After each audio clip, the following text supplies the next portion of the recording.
ஞாபகம். Cross section area differ ஆச்சுனாவே வந்து pressure difference vary ஆகும். அப்போ கிராஸ் செக்ஷன் எப்படி வேரி ஆகும்? டயாமீட்டர் சேஞ்ச் ஆனால் வேரி ஆகும். ஞாபகம் வச்சுக்கோ, இந்த வேர்டு ரொம்ப முக்கியம். டயாமீட்டர் சேஞ்ச் ஆச்சுன்னா, பைப்போட டயாமீட்டர் சேஞ்ச் ஆச்சுன்னா உனக்கு வந்து கிராஸ் செக்ஷன் ஏரியாவில் கண்டிப்பாக வந்து பார்த்தா டிஃபரன்ஸ் ஃபார்ம் ஆகும். அதனால தான் உங்களுக்கு வந்து பார்த்தா அந்த யூடியூப் மேனேஜ்மெண்ட்ல பார்த்துருப்பீங்க, H1 ஒரு மாதிரி இருக்கும், H2 ஒரு மாதிரி இருக்கும். பார்த்தீங்களா? மெர்க்குரி வேலையை பார்த்தீங்களா? இங்கே மேலேயே வந்து செக் பண்ணியிருப்பீங்க. ஸோ அதே மாதிரி பார்த்தீங்கன்னா டயாமீட்டர் பார்த்துங்க, இந்த டேபிள் பார்த்துருப்பீங்க எல்லாருமே. டேபிளில் பாருங்க, டயாமீட்டர் வந்து இதோட டயாமீட்டர் 25 mm, டயாமீட்டர் 2 வந்து பார்த்தா 16 mm. அப்போ டயாமீட்டர் சேஞ்ச் ஆகுதா? அப்போ ஃப்ளோ போகும்போது டியூ டு டயாமீட்டர் சேஞ்சஸ் வந்து பார்த்தா கன்ஃபார்மாக ப்ரெஷர் டிஃபரன்ஸ் ஃபார்ம் ஆச்சுன்னா உங்களுக்கு என்ன ஆகும்? அங்கே வந்து பார்த்தோன்னா உங்களுக்கு H1 H2 தனியாக உங்களுக்கு கிடைக்கும். உங்களுக்கு பாருங்க டேபிளில் இங்கே கொஞ்சம் க்ளோஸ் வாங்க, க்ளோஸ் வாங்க. இப்போ வந்து இதில் வந்து 25 mm இந்த தெரிஞ்சிடும்.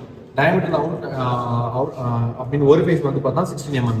சரியா? அந்த லென்த் அண்ட் விட்த் வந்து பார்த்தா இதோட ரிசர்வர் டேங்க் இருக்குல்ல, கீழே இருக்குல்ல, அந்த சைடில் இருப்பாங்க, வெர்டிகல் இருக்குல்ல, ஹாரிசான்டல் டேங்க் கிடையாது, வெர்டிகல் டேங்க் இருக்கு தெரியுமா? அந்த டேங்கோட ஏரியா இது.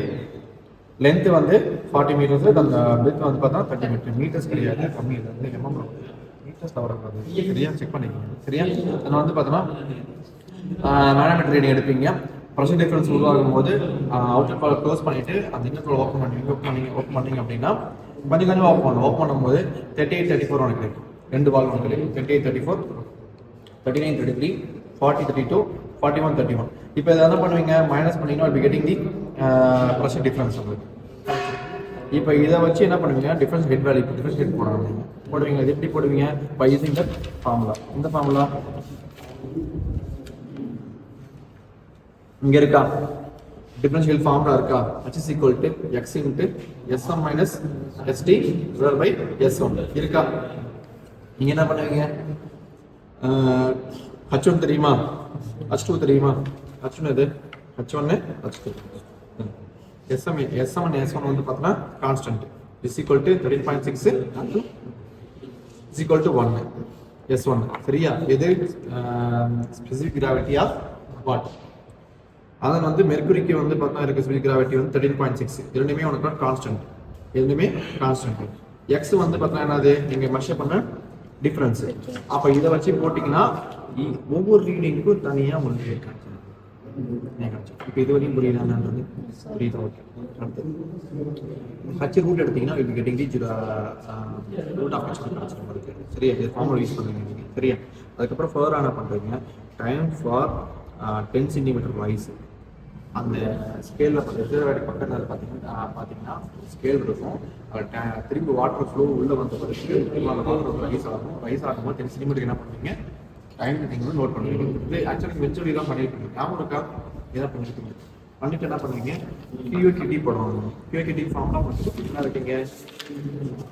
A வந்து actual discharge is equal to A into H into T. Area A வந்து ஏரியா, H வந்து rise of the water 13 tank. எவ்வளோ? 10 சென்டிமீட்டர். இது கான்ஸ்டன்ட். ஏரியானது லென்த் அண்ட் பிரெத் நான் கொடுத்துருக்கேன். என்ன கொடுத்துருக்கீங்க? 40 into 30 அதை போட்டிருப்பீங்க. டைம் எவ்வளோ டைம் வந்து போட்டிங்கன்னா இதை வச்சு என்ன பண்ணுவீங்க? You can measure the active distance. theoretical charge வந்து பார்த்தா QT is equal to A1 A2 root of GH into root of A1 square minus A2 square. இதில் வந்து G போடலாம், H போடலாமா? H இங்கே இருக்கா? H போடலாமா? A1 எப்படி போடுவீங்க? I into D1 square by 4 A2 by into dt square by 4. D1 gives நமக்கு தெரியும். என்ன அது? 25 16 அதை போட்டுருங்க. தென் ரிமைனிங் வந்து பார்த்தோன்னா இது ஃபைனலாக போட்டுருவீங்களா? நீங்கள் ஃபைனலாக என்ன பண்ணுவீங்கன்னா you have to mention the coefficient of discharge by dividing the QA and QT. By dividing the QA and QT. இந்த ஃபார்மை நமக்கு இருக்குங்க. ஓகே, அதை போட்டுட்டு கடைசியாக மீன் போட்டோம்னா மீன் வந்து எப்படி எடுக்கணும்? நார்த்தையும் ஆட் பண்ணி ஃபோல் டிவைட் பண்ணால் will be getting the mean value.